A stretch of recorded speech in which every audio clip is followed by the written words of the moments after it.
Welcome to Criminal Gines, a comedic true crime watch-along podcast where we watch Criminal Minds, all 15 seasons, and discuss the true crime that can be linked, however indirectly, to the episode. We're your hosts, Stacey Johnson and Veronica Shea, and this week we're joined by Aviv Rubinstien in discussing Season 2, Episode 8, Empty Planet.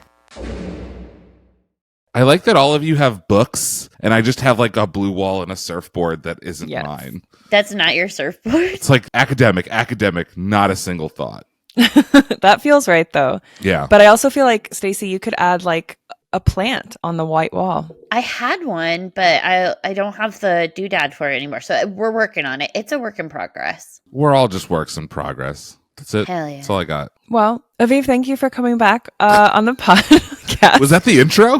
That was the intro. That was the intro. Great. I'm back. This is episode 30, Season 2, Episode 8, Empty Planet. Empty Planet. Stace, you want to take us through it? Yes, I do. Yeah, you do. So we open the episode. If you couldn't tell, we're working on our transitions. Great. This is the season of transitions. Transition work. Should I just do audio drop-ins for every segment? Yes, Yes. please. Segment 1. Transition. The recap. Oh my gosh, I love it.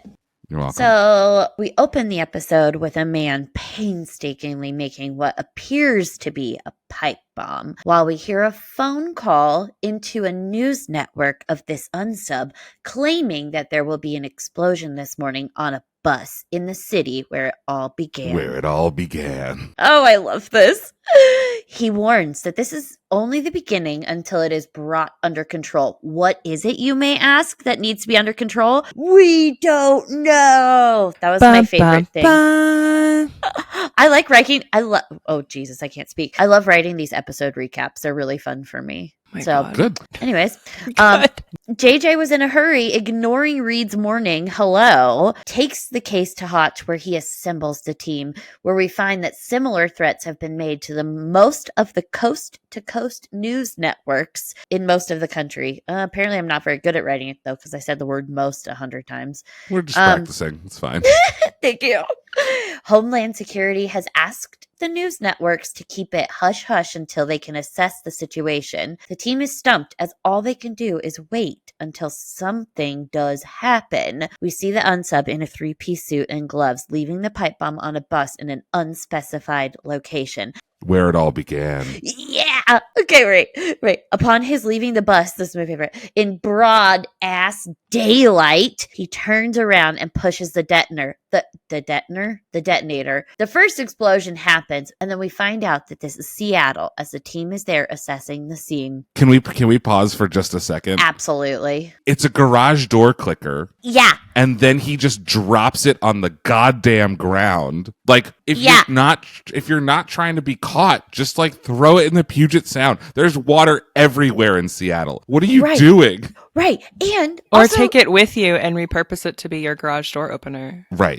That's and like they fed the body to the cops or whatever. Isn't Seattle like all about recycling? They Like, are all about repurpose, recycling. reuse. Don't ruin the planet. Right. But also, too, like, you're in broad ass daylight in a three-piece suit and gloves doing this and by a bus. Ain't nobody see you? Also, how many I believe broad ass that. daylight days of weather does Seattle even have per year? Exactly. That's why it took him so long to get this off the ground. He had to wait for one. It's true. 26 years. That's right. God. Anyways, so the team's trying to discover why this is the first location and what its significance is. With only 2 people killed and several injured, the team discovered that the unsub used a little remote, Click. aka the garage door opener, and what needed to be close to the bomb to detonate. They decide to hold a press conference in order to see if they can bait the unsub into calling the team by calling this a possible accident. Hell yeah. We see Reed and Morgan going over to the bomb and analyzing it. Cass, the bomb lady, comes in with a recreated bomb that impressed Morgan. He was very pleased with this. And then I loved it because she just like threw it off. She was like, it was nothing. It took me like 5 minutes. Like, No big deal. It probably sucks. Don't worry about it. Yeah, exactly. And it's like identical to the bomb. It's such a faithful recreation that it also has that like inscription of Yes. a robot with a heart with an arrow through it. Right. Which, like, I was like, how did you figure that one out? That was wild. and how do you know what that is? That doesn't look like a robot with an arrow through it. It looks like didn't. shit. It looks like a foosball player. It looks like a foosball player. You're not wrong. It did look like a foosball player. Check the local foosball leagues. We also find out in that the unsubbed used dried peas as shrapnel. And the team was led to believe because of this that they didn't really want to hurt much unless you were within a close range to the bomb. Unless you're allergic to peas. Penis. Penis? I don't like it. Like when the state of being a pea. Penis. No. Nope. Sometimes Listen, they're not all winners. Yeah. No, that's what it feels like. Anyways, we're off to a great lost her start. spot. I lost my spot. How did you know? Okay, so yeah, they find the robot with the arrow through it on the thing. They thinking that the unsub is anti-robotic, and Reed remembers that the city center bus stop uses smart buses, meaning the unsub may be anti-technology. Morgan, Wait. Go on. Tell me, hit me with it. Smart buses, as in there is no bus driver. Yes. That's what I assumed because later on we find out why, but also Didn't they put the umbrella up by the bus driver? Yeah, maybe so there's a bus driver. But maybe he's just there for if it stops being smart. So he just sits there for most of it. I often So stop being they're smart. trying to kill him because he's just like a waste of taxpayer dollars. Yes. Very efficient. Okay. Smart bus. What? They said it like has the pre-planned routes and like Yeah, times but doesn't how the long the stops metro are. have that's that too? That's a fucking subway. Yeah, but there's an operator. There's a person. Yeah, there's still a guy at the Yeah. front. But Yeah. like, okay, but why are you so fucking mad at essentially what is a subway? Right. To be continued. We'll get into that later on in the episode. Do I agree with it? No. But Sounds like you do. does it make sense? No. But This is what happened. this is what happens. Here we are. So Morgan, then he makes a call to his favorite sassy blonde. I liked that line that I wrote, and asks her to look up domestic terrorism in the Seattle area, specifically anti-technology. So she comes across an incident in which a man was freaking out at a science lab, breaking computers and saying we will all be slaves to the machines. She also finds another incident in which he used, I loved this, floppy disks as bombs. How? I know I Fucking didn't. how, man? You know, they didn't really describe that, and I was like, "How do you make a floppy disk? Because they're so little." Those things are so small. Yeah. Well, if So you I guys d- were bomb makers, you would know. Okay. And It's that's true. why they didn't go into detail because they don't want a generation of floppy disk bomb makers. I have floppy disk had floppy disk coasters. Did you? That's Oh, I fun. kind of I love did. that. That's Yeah, actually it's really pretty good. smart. That's Yeah. cute. So these floppy disks also had a note on them signed with the FFT Brigade, which stands for Freedom from Technology Brigade. Words are hard. Brigade. And a photo of the same robot that they found on the bomb. So with this information, the team I love Stacey's new segment. I love Do you like it? I think we Just should like- just keep me doing all of this. Doing I'll like still a- switch back and forth, you know. doing like a radio play of the episode that we watched. Thank you. So, with this information, the team is now ready to give a profile. They state that the unsub, they're doing this as a personal cause bomber in which the unsub is motivated by an underlying emotional conflict. They mention our buddy, Ted Kaczynski. And they Ted say, Kaz. Ted Ted Kaz. Kaz, what's up, bro? And they say, but weirdly, Uh-huh. like, and we're gonna get like very deep into Ted Kaczynski later. Like, none of this really mirrors Ted Kaczynski yet. This is more like the plot of Speed, okay, absolutely. who's also a personal cause bomber. Where Which- is Sandy Bullock? Where's Sandy Bullock? I freaking Where's love that Keanu? movie. I have Oh, not it's watched great. that movie in so long. I want to Pop rewatch quiz, it. hotshot. God, I love it. So they give the profile. They talk about Ted K. He's gonna be a male loner. He's self-employed, very meticulous, and odd to those that know him. This is not the kind of guy that you'd be surprised that would do an act like this. Gideon. Because you always have those little weirdos walking around. You're like, man, he would blow something up. I could see Yeah, it. man. I was friends with a kid in high school where I'm like, He'd blow something up. He's going to blow something up. Exactly. And it was Ted Kaczynski. And it was Ted Kaczynski. Aviv's personal friend. Could you imagine? Aviv is 70 years old. Yeah. I moisturize. Okay. Anyways, so Gideon receives a call on the tip line that they baited the unsub with, and it worked because he was angry. It was him. He was asking why this wasn't all over the news. Gideon finally is able to get a name out of him, and he says his name is Allegro. At first, I didn't hear him, and I wrote Allegra, like the allergy meds, but that's wrong. It was Allegro. Male version of Allegra. That's so true. And he asks him to meet up to discuss, but the unsub refuses to meet up with them and states that their message will be there when they arrive. He has set off another bomb at a gas station. This time, though, there were no casualties, but the explosion got bigger. And inside the gas station, the team found a box with the unsub's manifesto containing his demand. I know. In this manifesto, there's a demand to stop all machinery that has replaced American workers within a week's time frame. Keep America American. That's right. Because we're so great right now. But this is a thing that I take significant issue with, of like the politics of this guy compared to Kaczynski. Mm-hmm. In addition to like ultimately like the lack of politics of this guy. Yeah. That's it for now. Oh, okay. Oh, I was like, that's the end of yours. That's a preview. It's a preview of my Kaczynski that's a preview. Manifesto. Totally. So after they reconvene, Reed discovers that the name Allegro is actually the name of a book he read as a 6-year-old child, in which the world is taken over by robots and the world is saved by a hero of the same name. Yeah, the book's called Empty Planet. Yeah. Like the name of the episode. Oh, yeah. They turned it into the Terminator. Oh. It's a joke. Because you know what I didn't do? Write down the name of the book. Yeah, exactly. And I also didn't realize that, is this a real book? No, it is absolutely not a real book, which is something that like when they go to like research like who wrote the book and why and the plot of the book, I'm like, this book isn't fucking real. I should have looked that up. Well, because I kind of wish it was real, but so in the book, they not only attack the machines that are taking over the world, but the scientists that create them. The team then reaches out to a Dr. Cook who was on the bus that was exploded I wrote, this is what I wrote.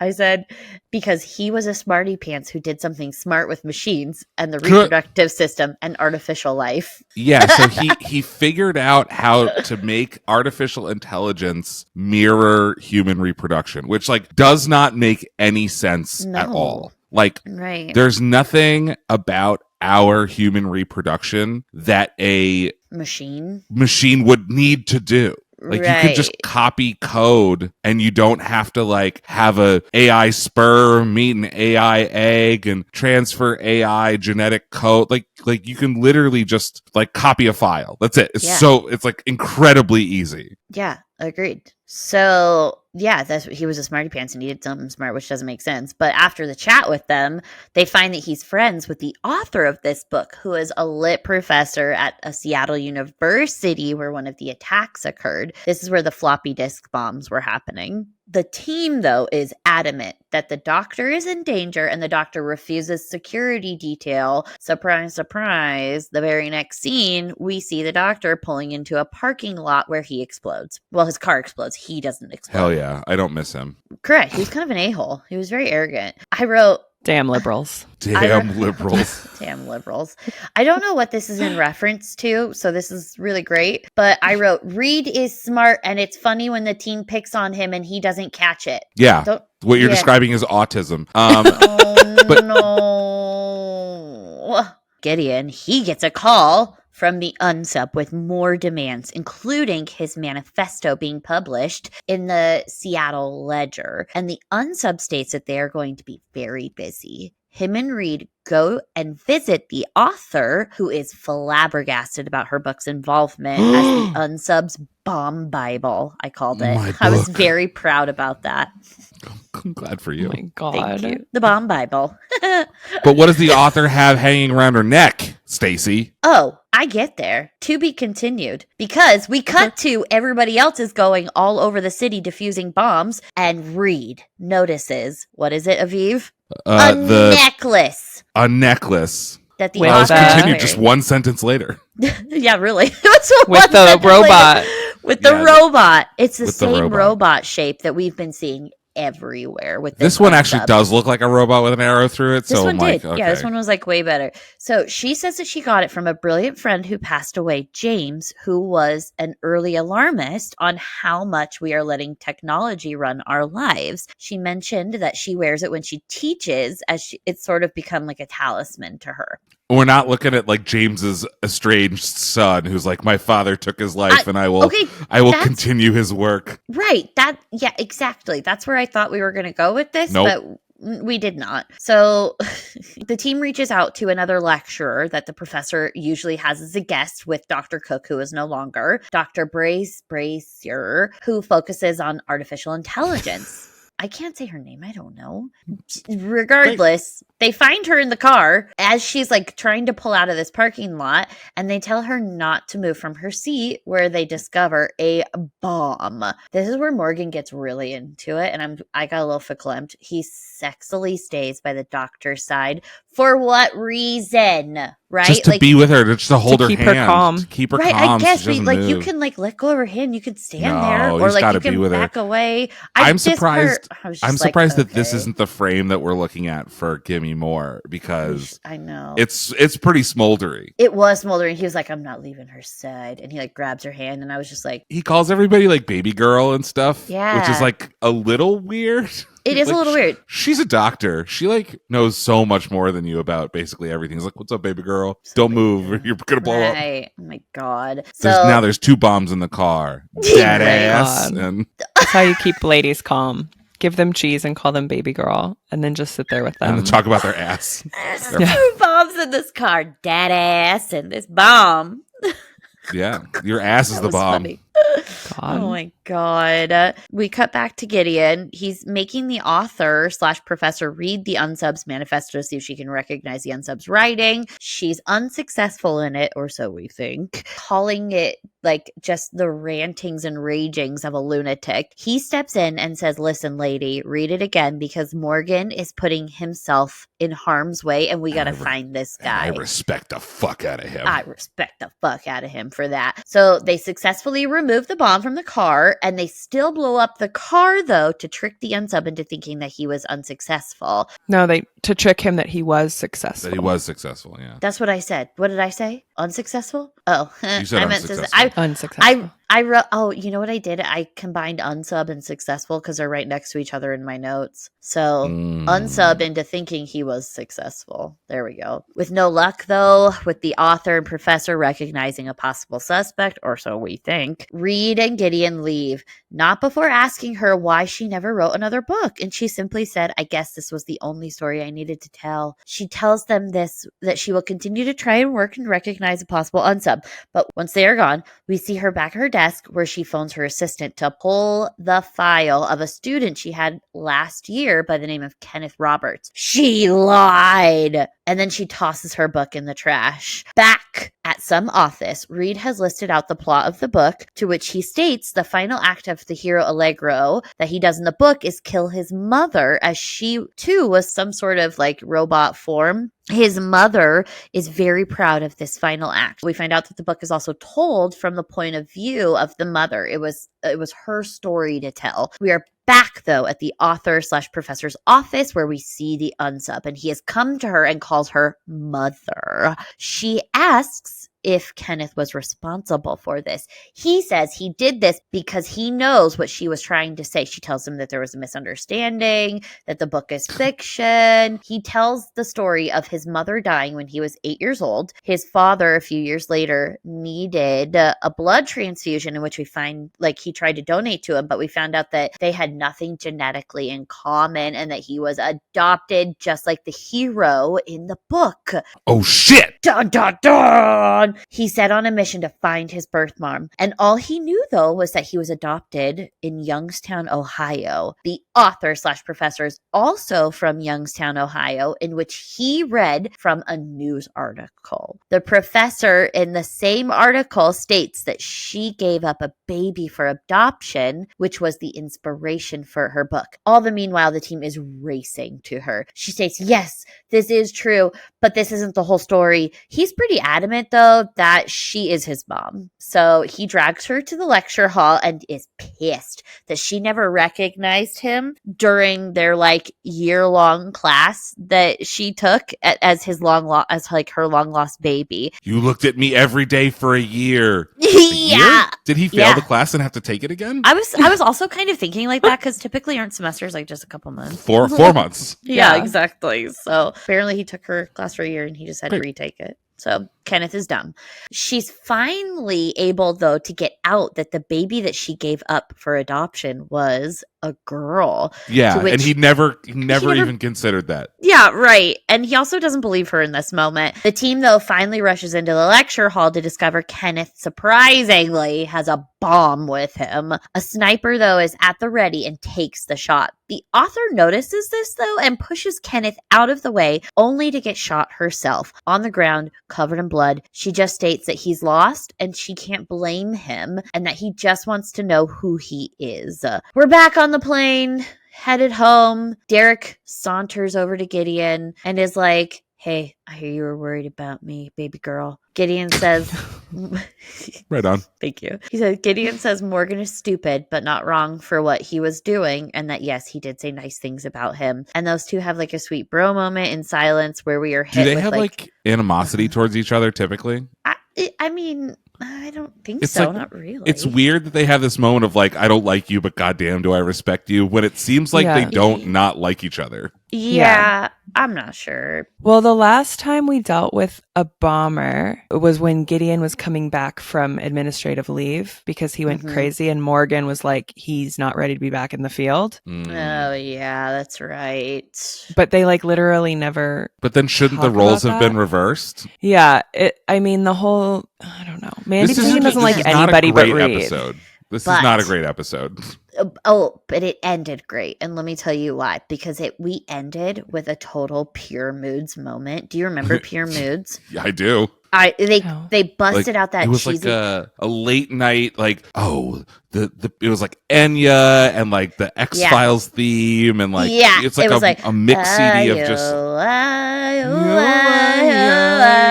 that one sticks with me for some reason. Yeah, I didn't want to sing the old Native American man, but here we are. I sure did. It was like a Time Life mix CD of just moody ballads. Okay, wait, I'm just gonna play this for you real quick. Orinoco Flow. Yeah, that's Enya. Enya Orinoco Flow. Yeah. This was on the Pure Mood CD. Yes. Yeah. So that is how this episode ended, and I was quite pleased with that. That really got it all together for me. It just tied it all up for you. Good. Tied it all up in a nice little bow. Excellent. Great. Okay. Segment 2. What are we doing next? It's your flagship segment. Oh, it's your voice. It's my voice. We're giving more. Yeah. Gimme more. Honestly, my segment this episode should be more Mandy, because I am all about Mandy Patinkin in this episode, and not Mandy Moore. Ew. I got a crush on you. What a weird Mandy Moore song to pick. I also could have said Gimme Gideon now that I realize it. Gimme Gideon. Gimme Gideon. Ew, I hate Gideon. We also did a Gimme Goobs. Oh, I know. I did the yeah, he does all the voices for it. Okay, so give me more. So we have Derek Morgan looking at a piece of the bomb that I think has the robot chiseled into it, but we can't see on that side of it. Yeah, it looks like a bunch of wires, like a chip. Yeah, this is the bomb mechanism. Yeah, I think this is when Cassie / Cass / Cassandra Atkins, she says all three, is showing him the whatever. So remind me, we all want more of Shemar. So it's 1 through 5 helpings. I'm going to give this a 1. I don't want any more of this. He's like kind of slack-jawed, like he doesn't understand what he's looking at. Oh my God. And there are other parts in this episode where I want much, much more, but it's not this photo. Okay. It's not this moment. Okay. All right. Well, You're just wrong. That jawline is everything. It's he's out because smart. he doesn't have.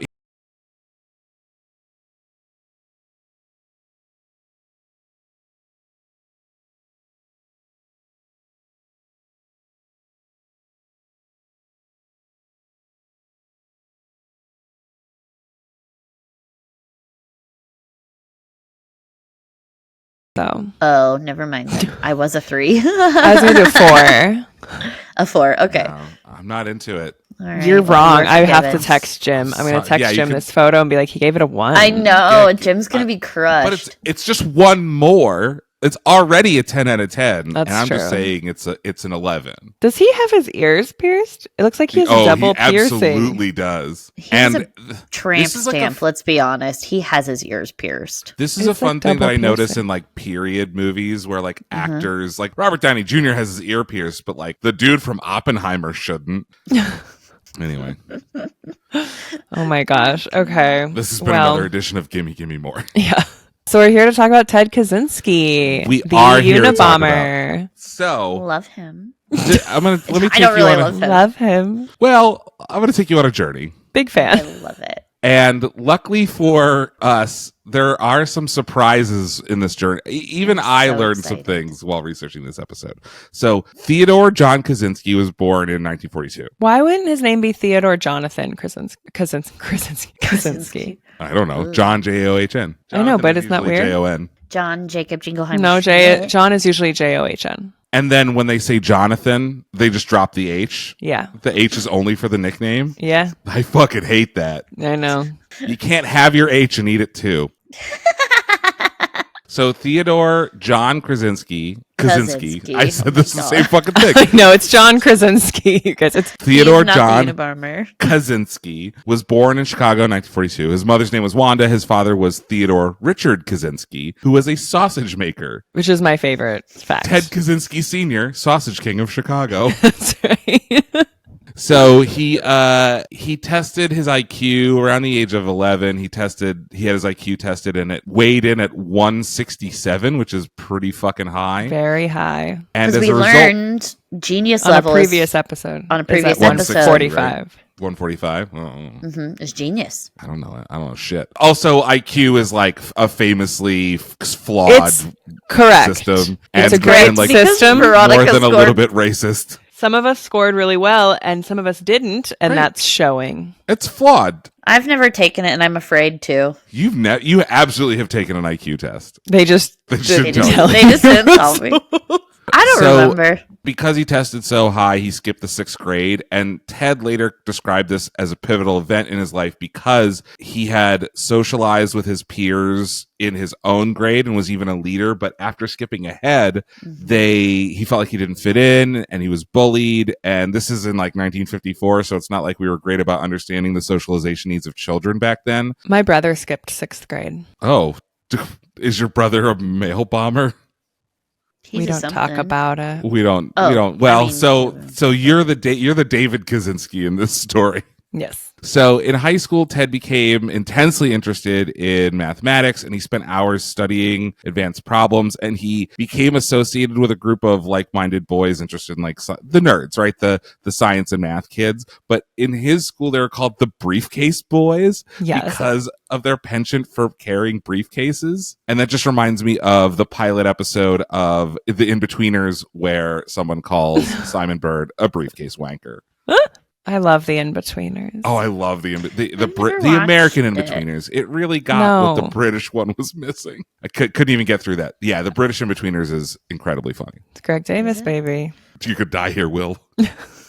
So Ted went to Harvard and he was a B+ student. His GPA was 3.11. So let's take a quick pause in Ted's story for a second. What were you going to say, Stacey? I was like, that's pretty good for It's me. pretty good for Harvard For mathematics. Harvard. At Yeah. 16. At 16, right. Because he skipped both the 6th and 11th grade. So he went to Harvard at 16, was a B+ student. So let's take a pause on Ted's story for a second. In 1953, the CIA began something called Project MK Ultra. Yep. God. Which were experiments on human test subjects intended to develop procedures and identify drugs that could be used in interrogations to weaken people and to force confessions through brainwashing and psychological torture. Yeah. They were looking for like basically a truth serum. Yeah. And to break ideology. Yeah, a combination of chemical and psychological tactics to break someone's ideology. So MK Ultra used numerous methods to manipulate subjects' mental state and brain function, such as the covert administration of high doses of LSD, and other chemicals without the subject's consent. Electroshocks, hypnosis, sensory deprivation, isolation, verbal and sexual abuse, and other forms of torture. These are still used today. Just not on our own citizens, but we don't do them on ourselves anymore, and we're very sorry for that. But these are techniques implemented by the CIA today, and that CIA heads have called torture. It is torture. What are they going to do? Just not use the torture that they developed in the 50s? Yeah. So MK Ultra's scope was broad, and the activities were carried out under the guise of research at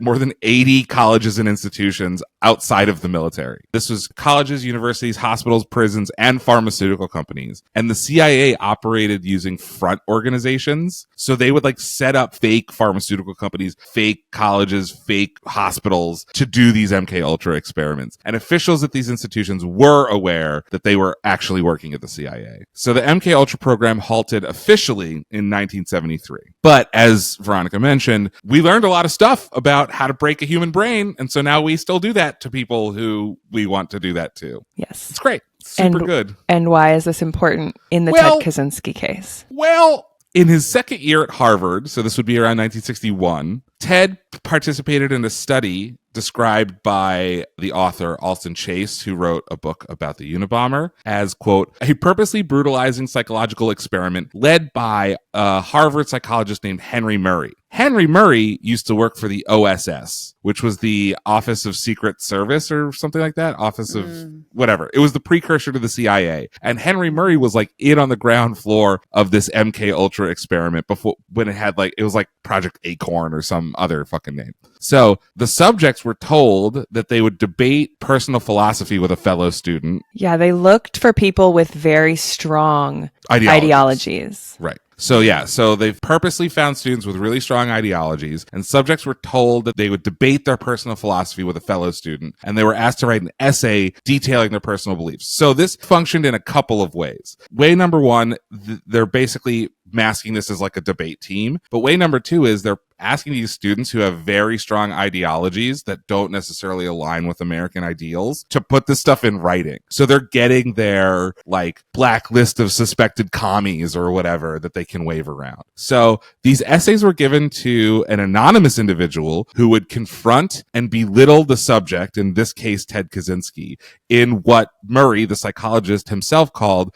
vehement, sweeping, and personally abusive attacks. Yeah. And they use the contents of the essays as ammunitions. Meanwhile, electrodes monitored the subject's physiological responses, and these encounters were filmed, and the subject's expressions of anger and rage were later played back to them repeatedly in the Clockwork Orange Ludovico experiment kind of style. And the experiment lasted 3 years! Yeah. And he started at 17. Age 17, he started being So basically, until he graduated college. So there's no actual proof that he was drugged. There is, however, proof that they destroyed evidence. Yeah. So we can't officially say that Ted was drugged. We can officially say that CIA Director Richard Helms ordered the destruction of many files related to MK Ultra in 1973. Yeah. So they were trying to break ideology, the idea being you can break communists to think like Americans or whatever. But a lot of times with people, and especially smart people, is they cling harder to their the ideology stronger. Potentially, yeah. Yeah. And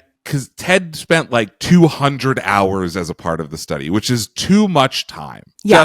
Just too much time. He was basically doing this once a week for 3 years. Jesus. This is bonkers. And people started really noticing his personality start changing around this time. Why do you think? Why do you think that something like that would happen? He probably missed home. It's like anti-therapy, where you go to therapy and people tell you like, it's going to be all right. And you go to this person like, 1 week at a time, and they're like, you're a piece of shit. And they fucking hate you. And you wrote this when you were 17, and it makes you a piece of shit, you piece of shit. You want to see a video of you getting screamed at when you're 17 and crying? Well, here it is. So this is from the Washington Post. Murray's study was widely reported to be part of the CIA program of MK Ultra, and they were trying to kind of copy the mind control techniques that US POWs had experienced in the Korean War by North Korea. So, quote, the project attempted to produce a perfect truth drug for use in interrogating suspected Soviet spies during the Cold War. So this is very extremely anti-communist. Like, that's basically the only thing that they care about. And so having these students write down their ideologies, like I said, served multiple purposes. Yeah. And again, they were looking to make a truth serum, but we definitely can't say that any drugs or serums were used on these people. They were definitely used on these people. There's no specific document that said that drugs were administered to Ted, but many documents were destroyed. And Ted says, and according to the declassified MK Ultra documents, it says to produce a perfect truth drug and generally to explore any other possibilities of mind control. Yeah. Cool. Though my favorite thing is what Ted said about the experiment. Which is that didn't change him at all. He was fine. Yeah, he was like, it really didn't have an effect on the rest of my life. Yeah. So, babes, yeah, it did. Babes, yes, it did. Sweet baby angel, no. So yeah, as I mentioned a couple times, they destroyed a bunch of records. As soon as the project halted, the CIA director, Richard Helms, was like, destroy it all. And Ted disclosed his involvement with this author, Alston Chase, who wrote the Unabomber book from prison. So we didn't, when we were looking for him in the 90s, we didn't know about this thing that had happened. So Alston Chase argued in a June 2000 article in The Atlantic that Ted's experiences at Harvard, his studies overlapping with the 3-year participation in the experiment, helped create the Unabomber. This is his quote. Thus did Kaczynski's Harvard experiences shape his anger and legitimize his wrath. By the time he graduated, all elements that would ultimately transform him into the Unabomber were in place, which I actually don't think is true, because there's one other element that we're going to get to, which is mentioned in the show. So even if LSD wasn't used against Ted himself,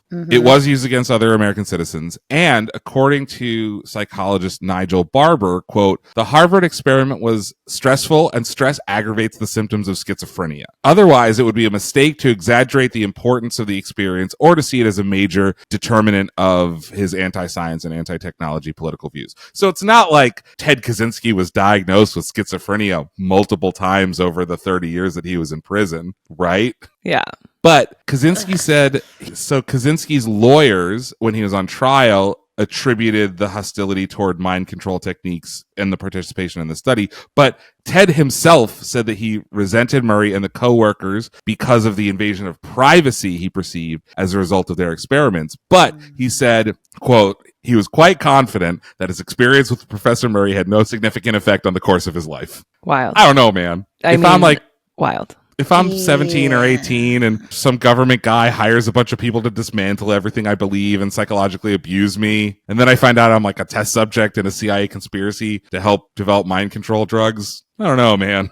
Well, and also you're getting allegedly drugged and electrocuted and before your little frontal cortex has formed. 100%. And he clearly has social development issues anyway. Yeah. Right? So this like stifled that, probably killed it, right? And he would have had those issues whether or not he skipped grades because of also true. His intelligence. Like there was a lot of things against him, especially in that time period. Like you said, if it was today, we're a little bit like pretend more to care used today. Yeah.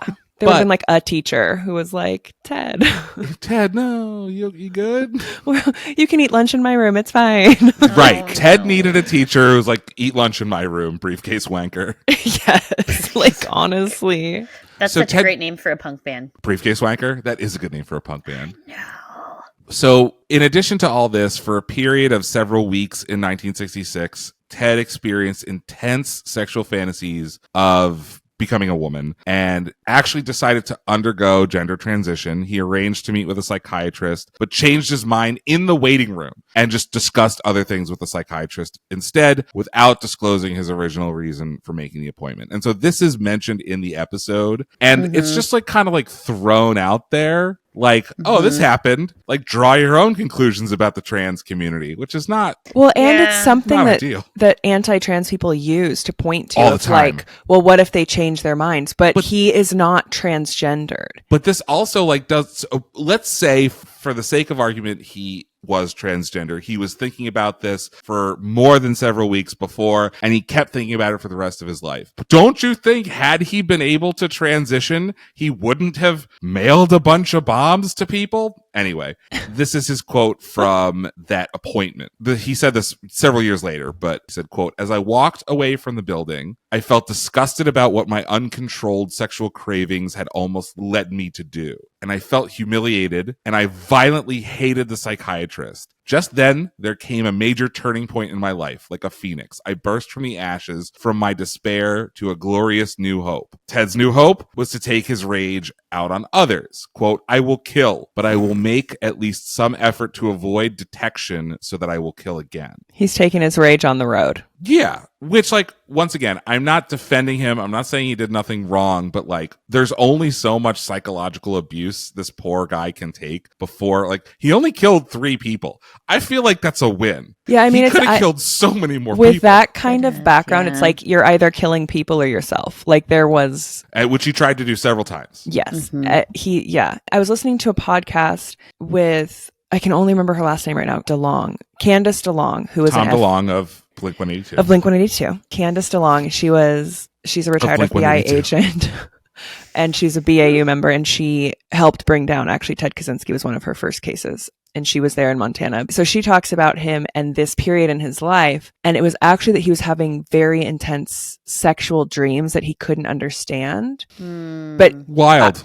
I know. What could have caused that? So he thought because he's fantasizing about women that he must want to be a woman. Meanwhile, he's like developmentally delayed, probably I think on he the autism died a spectrum. Virgin. I honestly don't think he ever had sex, and that was part of this too. It's like, yeah, how do you? Because you're 15 matriculating with 20-year-olds. Who's gonna fuck a 16-year-old Harvard? You know what I mean? And then it's like it gets worse and worse, and then you're having these fantasies, and now you're I embarrassed by it and shame, and you internalize that. I'm assuming that he had some kind of neuroatypicality, like on the autism spectrum, probably, which makes your prefrontal cortex, it like delays in the development of that. So like he's 25 or so and having his first like really intense sexual fantasies, and he's just like, I'm an adult. I have a mathematics degree from Harvard. Why am I thinking about this? I must be a woman. All of a sudden, on top of that, or gay, right? Or he's having fantasies about men, and that's why he wants to be a woman. It's the fucking 60s. Like,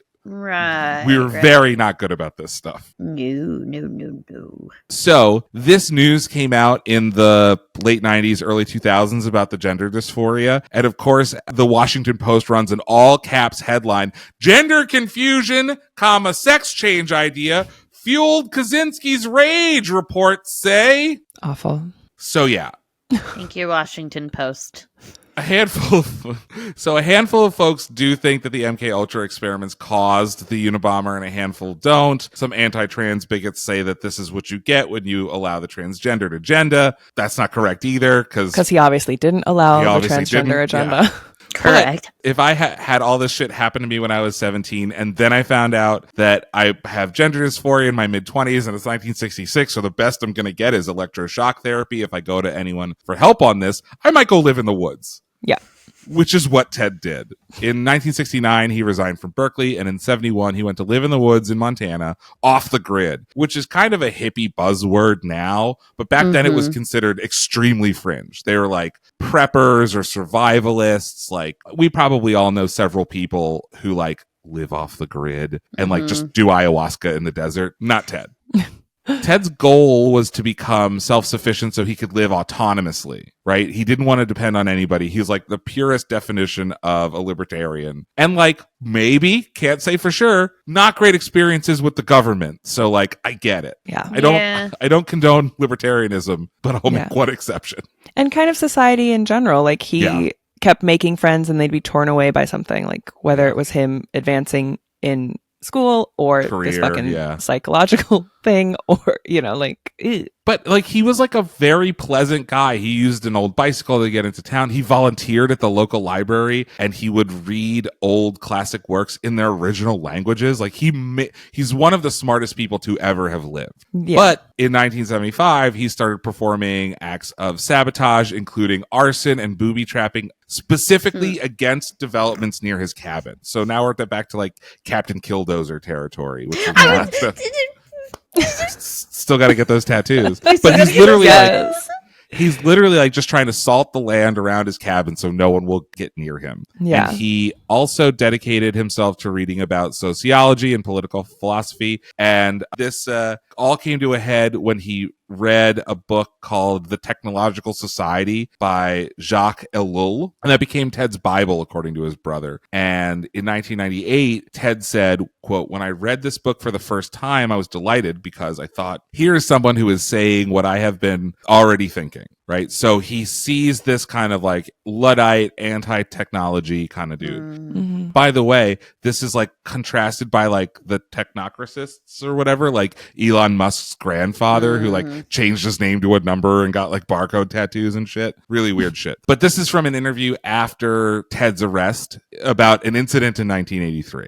Quote, "It's kind of rolling country, not flat. And when you get to the edge of it, you find these ravines that cut very deeply into the cliff like drop-offs. And there was this waterfall there. It's about 2 days hike from my cabin. That was the best spot the summer of 1983. That summer, there were too many people around my cabin, so I decided I needed some peace, and I went back to the plateau, and when I got there, I found that they had put a road right through it. You can't imagine how upset I was. From this point on, I decided that rather than trying to acquire further wilderness skills, I would work on getting back at the system. Revenge." So in addition to this anti-technology thing, he's also like an eco-terrorist. And like a horrible sense of self. Well, and I think you could just wrap it all up as he's anti-development, whether that be societal or technological. He's can we please stop? Can we please stop all this quote-unquote progress? A little bit progress? Sad for Ted is that he really just wanted to be left alone at this point and couldn't. Like everyone was like knocking on his door. Yeah. So he starts sending bombs to people. As you do. As you do. Mm-hmm. Like in the Criminal Minds episodes, they were small bombs. They rarely killed anybody. He had been sending bombs for years before one killed somebody. Mm-hmm. This is from FBI.gov. I'm going to read it in my FBI voice, which I'm I so think excited. is... Do you see my FBI I can't book? wait. Oh, jeez. Kaczynski's first bomb exploded at a Chicago university in 1978. For the next 17 years, he mailed or delivered bombs that killed 3 people and injured 24 more. In fact, the name the Unabomber was inspired by the case name Unabomber, which is derived from university and airline bombing. So I thought, this is me again, if you couldn't tell the voice change. I thought that the Unabomber referred to the fact that he was one man. Oh, like really? I also thought too. Oh, no. I never read into it until today. I was like, oh, wow. So, well, and in the 90s, somehow a dumber name. In the 90s, what I think is funny is there were shirts made that was like Unabomber for president or Unabomber. Who is he? And it was UNI bomber, like uni, Unibomber, like university or like singular. Yeah. But yeah, no, it's with an A. He threatened to blow up airliners. He worked meticulously to leave no forensic evidence. All Kaczynski's bombs were made from an untraceable scrap metal he could obtain anywhere. Okay, so while the bombing devices varied through the years, many contained the initials FC, right? So this is like the, the future, FTT, and the FFT. Kaczynski said that the FC stood for Freedom Club. I think it stands for fuck computers. Yes, I love that. He purposely, but this is my favorite part, is that he purposely left misleading clues inside the devices and took extreme care preparing them to avoid leaving fingerprints. And he like planted other people's fingerprints on the devices. So smart. And on the letters so that like no one could figure out who, like this guy's, you don't make an enemy out of this guy. Yeah. He really held on to some grudges. And so I'm not saying that he did nothing wrong. I'm certainly not siding with him, but killing only 3 people is kind of a success story. And very clearly, like, if he wanted to kill more people, he could have. He could have, Like, compared to the mass shootings that we see in this country every day where hundreds of people are getting mowed down. Mm-hmm. Yeah. But even more interesting is how Ted was caught. So this is kind of echoed in the Criminal Minds episode, but this is the story. So in 1995, Ted mailed several letters to media outlets outlining his goals and demanding a major newspaper print his 35,000 word manifesto called Industrial Society and Its Future. But no one ever called it that. Everyone just called it the Unabomber Manifesto, thanks to the FBI, which I think is deliberate because Industrial Society and Its Future sounds pretty benign. But the Unabomber Manifesto sounds dangerous. Well, in manifesto, it's like, oh, you're crazy. If you have a manifesto, you're crazy. And like, it implies violence. Yeah. Like there's an or else to a manifesto.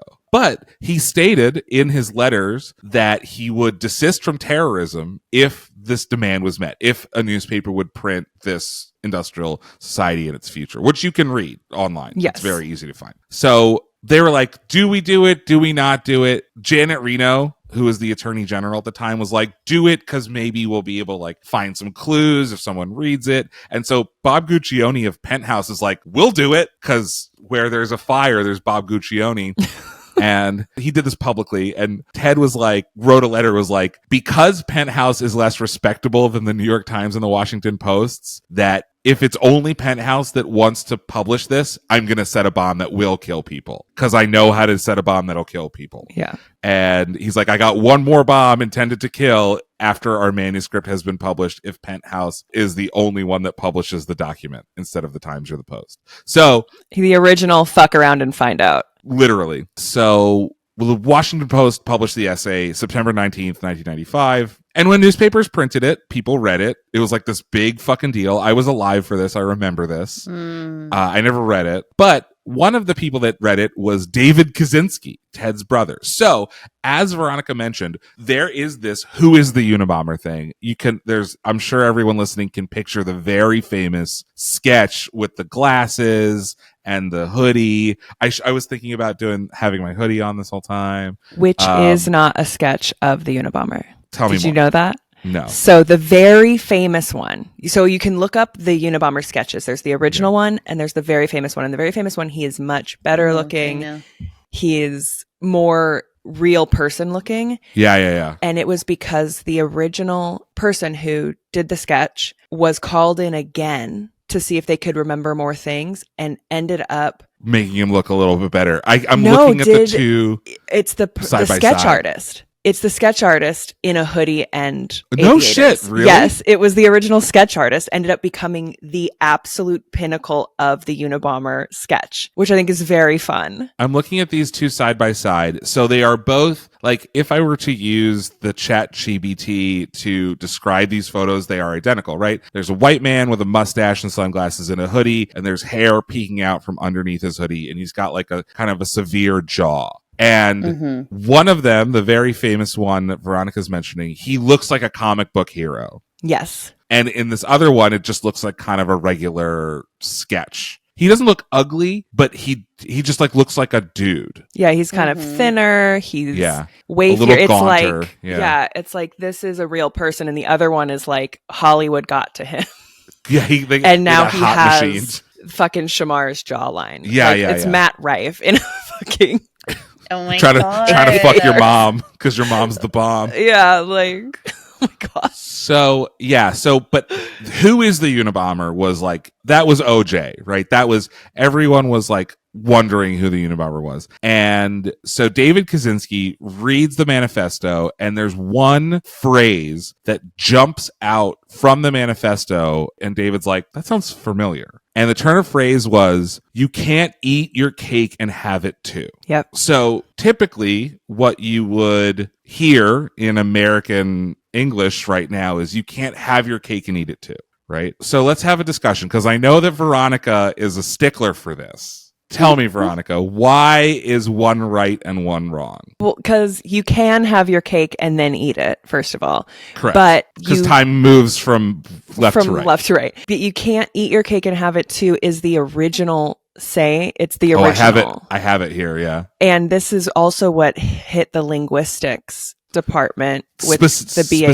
Specifically this, because they thought it was wrong until they looked it up and they were like, oh, it's actually the absolute correct one. And they started finding things that they thought were wrong that were absolutely correct. This basically is like the big get for linguistical forensics. So this is from the New York Times. The version of the proverb with eat your cake followed by having it does make more sense to many people. And that is, in fact, how it was first formulated in English. The Oxford Dictionary of Proverbs quotes a 1546 compendium by John Haywood that says, would ye both eat your cake and have your cake, right?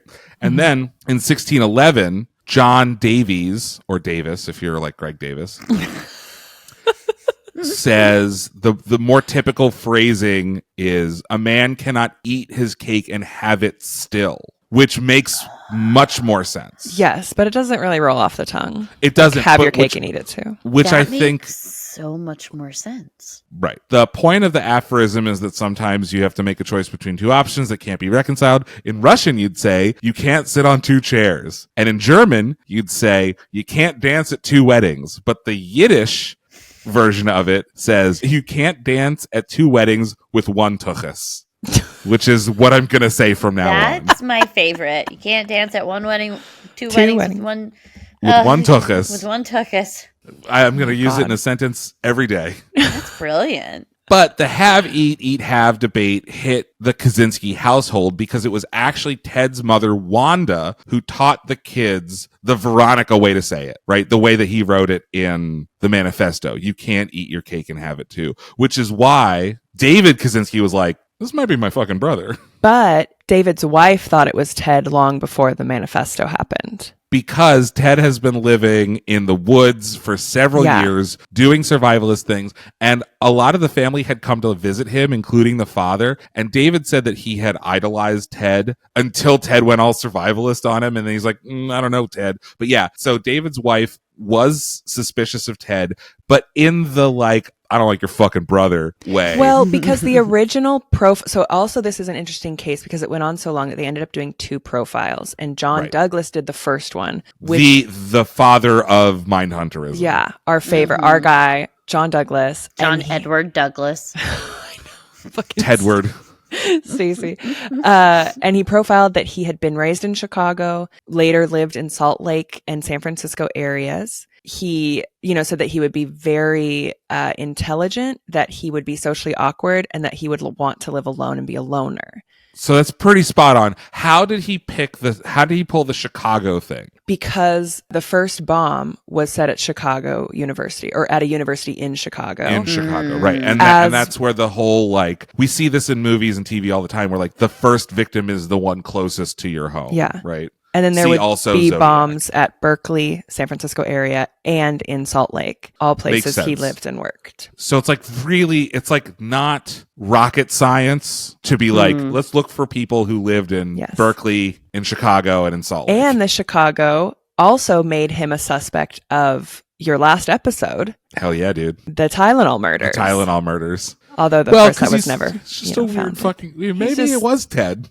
Maybe. Who can say? No, I think it was the guy that they... So, but anyway. The turn of phrase made it into the manifesto, and it caught David's ear. And before going to the FBI, David hired an attorney, because he's fucking smart. Yeah. This attorney's name is Tony Bisigelli.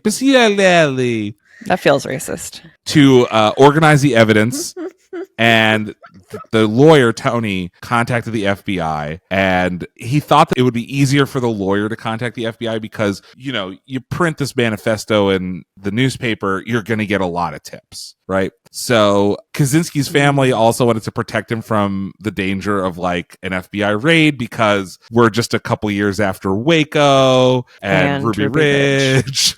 Ruby Ridge especially would have been in the area. Yeah. So in 1996, an investigator working with the lawyer contacted the FBI hostage negotiator and criminal profiler, whose name is Clinton Van Zandt. And I the think lawyer was retired at that point. I believe so, yeah. Isn't there a famous musician with Townes the same... Van Zandt. There it is. Wow, that was a deep cut. Yeah. And also all the Leonard Skinner guys were Van Zandts. Yes. So the lawyer asked Clinton Van Zandt to compare the manifesto to letters that David had received from Ted. And the initial analysis was that there was a better than 60% chance that it was the same person. Yeah. And at this point, the manifesto had been in circulation for 6 months. So they determined that this was like a good enough likelihood that Tony contacted the FBI immediately. And then in 1996, the lawyer gave a copy of a 1971 essay written by Kaczynski to Molly Flynn of the FBI. And she forwarded that essay to the San Francisco Task Force and FBI profiler James Fitzgerald, who I think did the second profile, right? No, he didn't do the second profile. He came in simply for linguistic analysis. For linguistics, sure. Yeah, I didn't know when that second profile was happened. So off, and he kept saying that. He's like, that is not who you're looking for. That's wrong. So because they then put him as like a blue collar worker, and it was like, oh yeah, it was very weird. So Fitzgerald is the one that did the linguistical analysis, the linguistical profile, and determined that the essay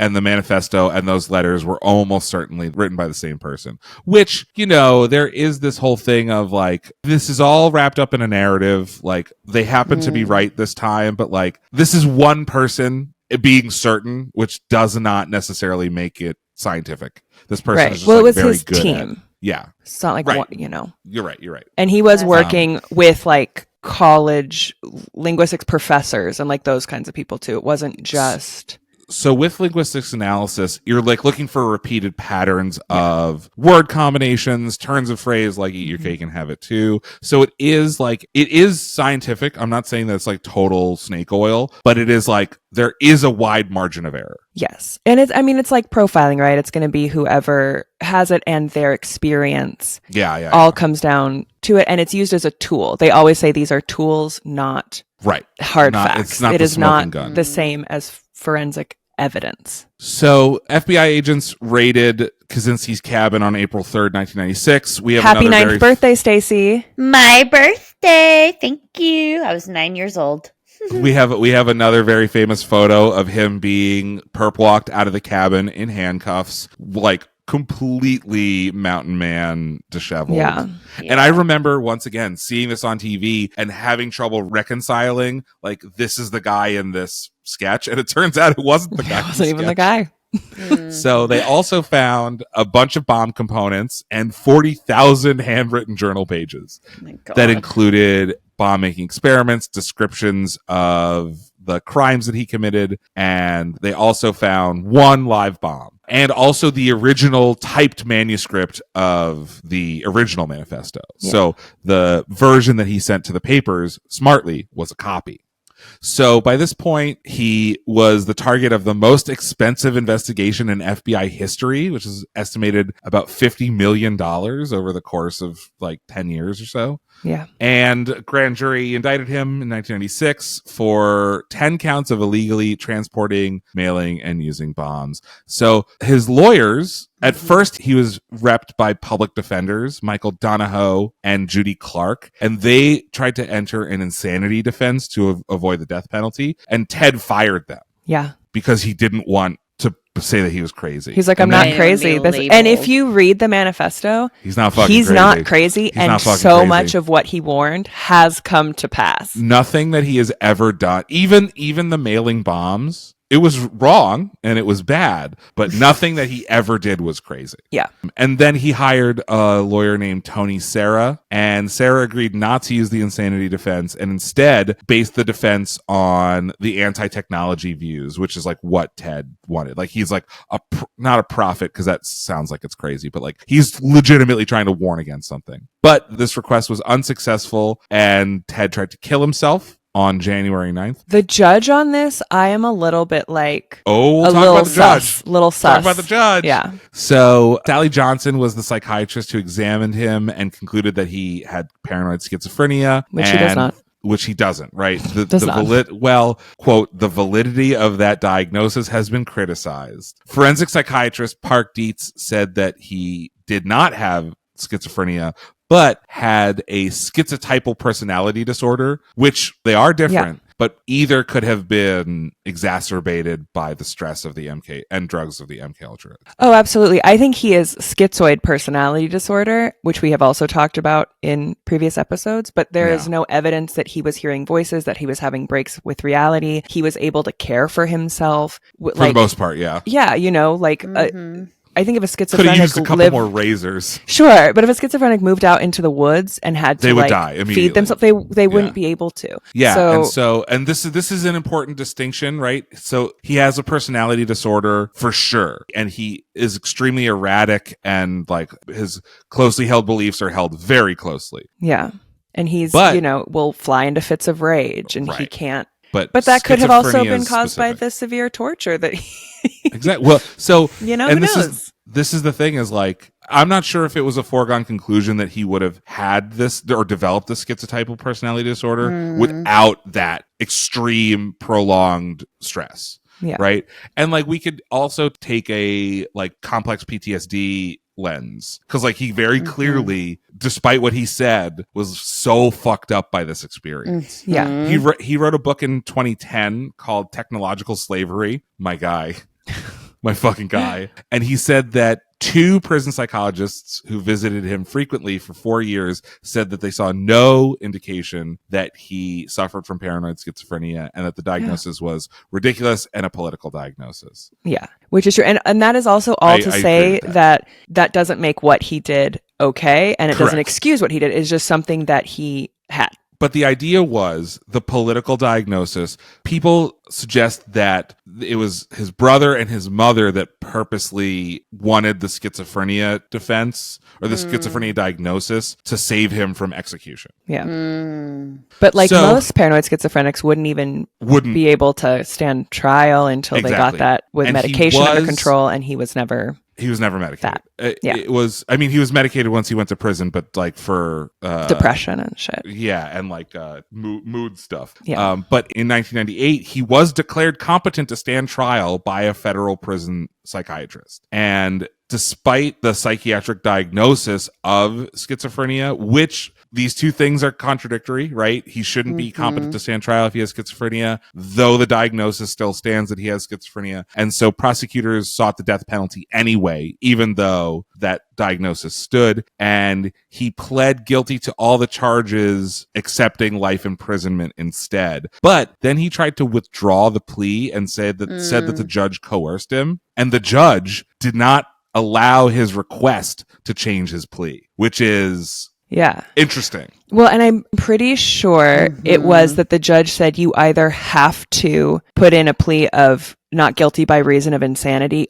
or you have to plead guilty. And he was like, but I'm not insane. And he was like, then you're guilty. Then you're guilty. Yeah. So I have a feeling that this was a fucking circus. This obviously wasn't televised. And I can't imagine that he was like a play nice kind of defendant. So I think it was probably pretty rough. But the United States Ninth Circuit Court of Appeals upheld the denial to change his plea. And I think that has a lot to do with his psychological diagnosis, because he's on record as can't take care of himself, doesn't understand right and wrong, blah, blah, blah. And so when he's saying like, I'm not guilty, give me the fucking death penalty if you want, they're like, exactly what a schizophrenic would say. Yes. Everything he did, they were like, see, he's crazy. No one would do that. But to him, it absolutely makes sense because like his ideology is so ingrained in him at this point. And like logically extremely sound, which is like the best kind of villain, right? Is like a villain who you're like, he's making a lot of sense. Yeah.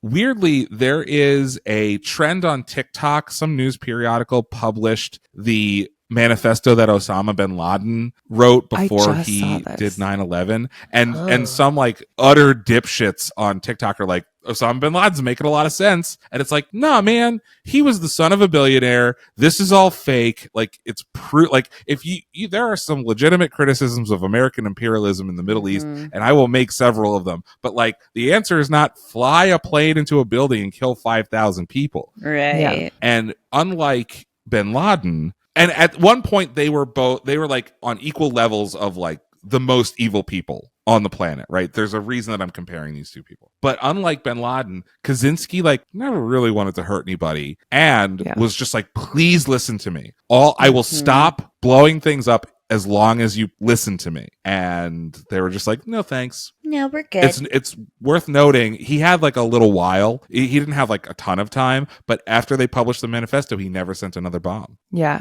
Well, and he was kind of held up, I think, to like Fitzgerald, the FBI linguistics guy, I think retired fairly quickly after this. Almost immediately. Because he really got to him. He had to read them over and over and over again. And he was like, honestly, he absolutely makes sense. And he moved and kind of lived in isolation after, and he had to be like brought in for the trial and didn't want to say something. They didn't want to say things about Ted because he's talked to him, he's what I mean, he's like, and he makes sense, like this is actually things we should be listening to. People had similar experiences with Manson, so we're not saying that this is like as long as you can convince someone. Yeah, right. I don't think Ted was a con artist. Yeah, he was just very smart. And there's a lot of that. If you can rationalize anything, like the smarter you are, the more rational you become, almost the less human. And I think he was guileless, right? He was so smart that he's just like, he's not going to lie to anybody because what's the fucking point? Yeah. Right? Like, I have my beliefs. These are my beliefs. I believe them. He's not like the Son of Sam killer who just like made up a different story every time a journalist came to talk to him. Yeah. Ultimately, Ted got 8 life sentences.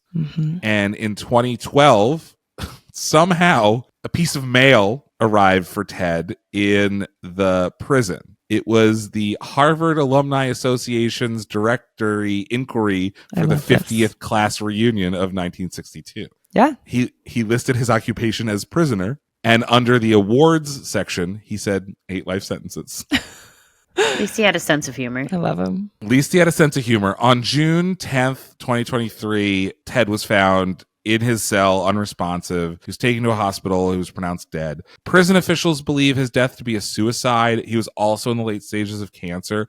Like I said, he had tried to kill himself kind of repeatedly before and during prison. So, but yeah, I mean, he lived on his own terms for most of it. I'll tell you that much. So a couple fun things. The Unabomber cabin was dismantled and brought to the courtroom for the jury to see it. It was? Yeah, it was like flown down and it's now residing. It was then brought to a museum in DC and it's now at the FBI museum in DC. You can go visit the Unabomber cabin. But the prosecution is like, clearly the defense doesn't have money to do this. So the prosecution is like, you want to see how crazy this fucking guy is? This is how he was living. But they crazy this guy was. They allowed them to auction off some of the stuff from the cabin. Yeah. And it raised like $230,000 for the victims' families and stuff, which like good. Like they should get 10 times that amount each. Right. But, other fun things. While in prison, he befriended a couple very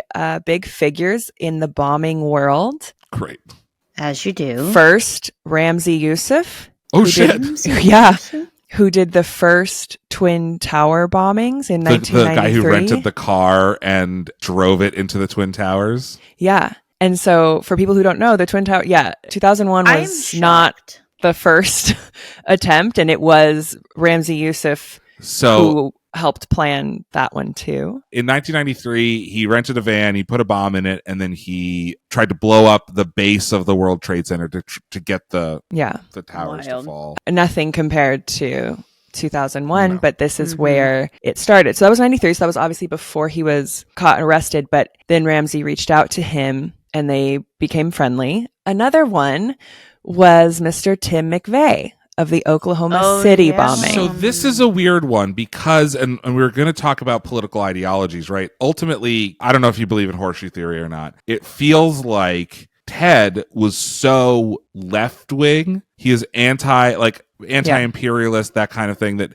he went around the circle and became this like libertarian, which is like kind of fringy, right? And McVeigh is just like all the way right and has become fringy right. So it's like, they like, if you want to prove horseshoe theory, it's like them two being friends that they, I mean, at some point you go so far that you're the same, like that's what the horseshoe theory is. And I mean, it's very much, but Tim McVeigh also had, I mean, he was evil. I mean, he was a Nazi, for Christ's sake. Yeah. But he was a skinhead, but Ruby Ridge did happen. He wasn't wrong about that. And he was then Waco, and he was at Waco, and that was not like in the building. Oh, I didn't know he was there. He was one of the protesters. He watched it happen. So this has all been like solidifying that they're coming for us. And this has always been the fucking problem with America, is that we create monsters, and then we're like, these shocked. And Bin Laden too, right? Yeah. And then we're like the Tim Robinson in the hot dog costume meme, where we're all trying to figure out who did this, and we never choose not to create monsters. And every time this happens, our efforts get worse. Yeah. Right? Just look at like what happened after 9/11. Yeah. And, Bush has come out and said, like, we handled that absolutely incorrectly. Look at my paintings. Yeah, I know. Please don't send me to The Hague. So, yeah, I think those are super interesting that those two people reached out to Kaczynski. Yes. And I would like to see the three of them just like shooting the shit. Comedians, bombers in cars getting coffee. But that's amazing. But what is so funny is like what Kaczynski said about Tim McVeigh was that I like him fine personally. Like, he seems like a nice guy. I think anyone would get along well with him, but fascism is stupid. And ultimately he doesn't really know what he's talking about. And so it was like their ideologies were so different that he was like, Nazis are gross. I don't fuck with fascism, but like, he was a nice guy. It's also interesting that, like, when you're doing 8 life sentences, you can't really be picky with the company that you keep. I think he had a lot of company. I think a lot of people reached out of like sympathetic. That's true. And he even said, he was like, I seem to be being held up as some kind of cult figure, but I just want to be represented accurately. Yeah, just read my book. Yeah, he like wasn't into the accolades he was getting either. He was like, this doesn't seem right, and that wasn't what I wanted. He's like, I literally want to be left alone. R.I.P. Ted Kaczynski. You would have loved TikTok. Oh my God. From the mountain, and he died recently. June of this year. Yeah. Well, that's our episode for this week. That's our episode. Merry Christmas, everybody. Merry Christmas. Is this our Christmas episode? Yeah. Well, I guess when you think about it, love actually is all around us. Oh, God. Is that it? That was it. Good transition, you guys. That was a good one. We'll be back next week in the new year. On the new year? On New Year's Eve, yeah. Is that correct? Nope. So wrong. On New Year's Day.